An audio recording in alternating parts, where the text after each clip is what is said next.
качестве ожидания вместо электродрели используется вал швейная машинка, который предназначен для намотки шатровых. Ваша задача, чтобы они предсказали, что мы услышим на записи. Приблизительно так шумит моя околомузыкальная псевдонаучная акустическая лаборатория. Кстати, гитару, которую вы сейчас слышите, я записал на вращающийся рекордер Zoom H1N.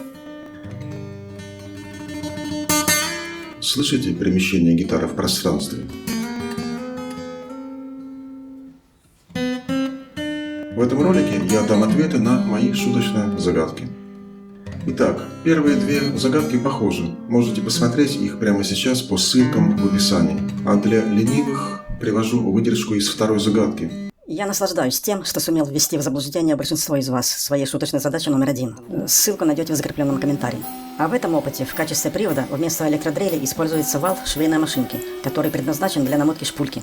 Ваша задача прежняя. Нужно предсказать, что мы услышим на записи стереорекордера. Надо сказать, у вас мелькали здравые мысли, но я успешно сбил с толку почти всех намеками на всякие возвращатели и эффекты Доплера. Раскрываю тайну. Мне нужно было найти бесшумный способ раскрутки такой системы рупоров с микрофонами. Единственным устройством, найденным в квартире, на которое можно было возлагать надежды, был тепловентилятор. Но оказалось, что мощности его двигателя недостаточно даже для преодоления сопротивления воздуха. Кроме того, обнаружилось, что бесшумный, на первый взгляд, двигатель все равно передает через ротор вибрацию с частотой переменного тока 50 Гц. Ее можно отфильтровать, но скорость вращения все равно недостаточно для моих целей. Конечно, нельзя крепить микрофон к грубым механическим редукторам. Вибрация, передаваемая на микрофоны непосредственно через корпус, вызовет их перегрузку. Соотношение сигнал-шум будет неприемлемым. Это все было мне известно, но очень хотелось потроллить подписчиков, поэтому я сделал запись с использованием электродрели и швейной машинки. Прямо сейчас вы услышите то, что записалось на систему, сделанную из микрофонов и пластиковых рупоров.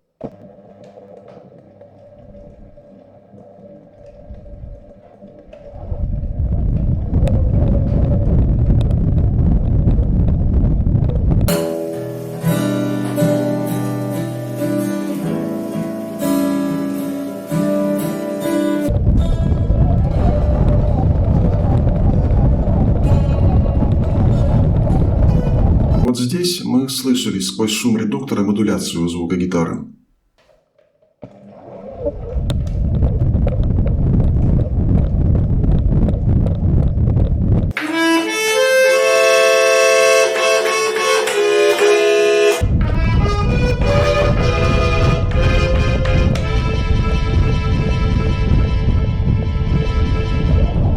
Вот сейчас тоже угадывалось подобие легкой фазовой модуляции.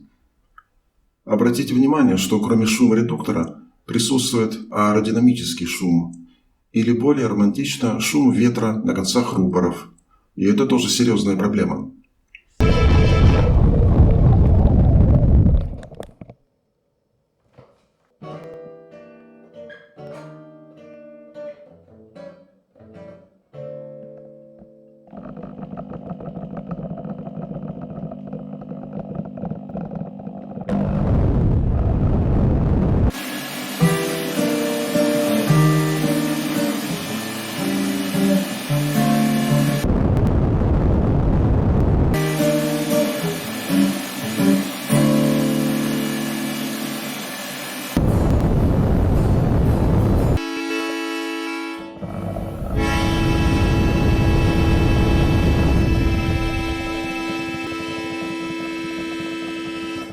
Следующая загадка.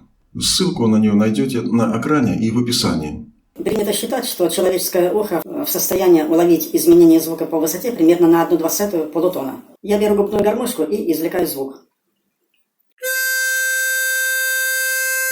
Я предлагал проверить чувствительность вашего слуха к небольшому искусственному изменению высоты звука. Ваша задача – услышать это изменение и определить, в какой трети фрагмента и в какую сторону, понижение или повышение, оно было сделано. Некоторые из вас ответили верно. Звук повышен в последней трети фрагмента. Я как раз здесь показываю процедуру повышения на 6 центов. Чтобы вы не заподозрили меня в мошенничестве, я загружаю в аудиоредактор звуковую дорожку этой загадки. Я беру губную гармошку. А и давайте извлекаю попробуем звук. сделать так, чтобы можно было воспроизвести одновременно исходный и измененный звук. Для этого я создаю дополнительную дорожку, копирую исходный звук губной гармошки, в который еще не внесено никаких изменений, и вставляю его на параллельную дорожку так, чтобы исходный и измененный звук звучали одновременно. И задаю вам микрозагадку. Что мы услышим? Кто хочет блеснуть познаниями в области акустики, ставьте на паузу и пишите в комментариях. Вот ты. Да-да, именно ты. Почему ты не поставил на паузу? Итак, если я вас не обманул, а я на это способен, то мы услышим в последней трети звукового фрагмента подобие аккордеонного унисона. Есть такая кнопка или регистр, как говорят аккордеонисты, который заставляет звучать на каждую нажатую клавишу два голоса, настроенные чуть по-разному. Сейчас покажу. Вот эта кнопка.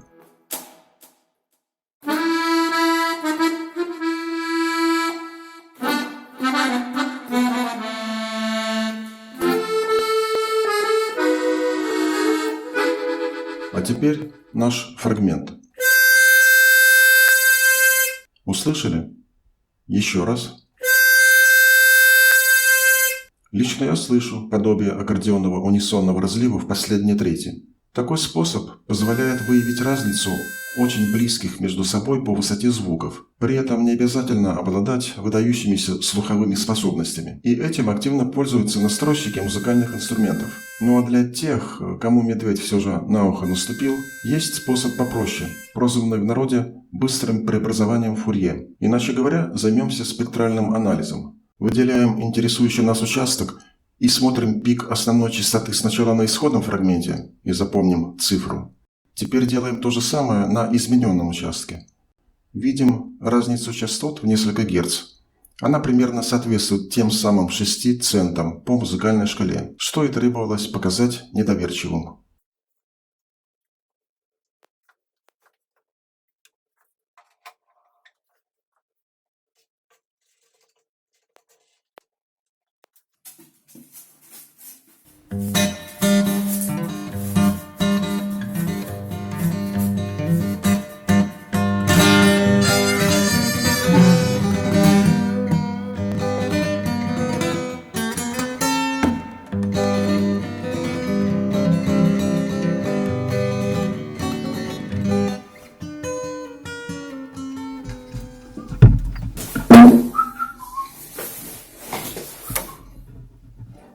Так, для чего не вышло?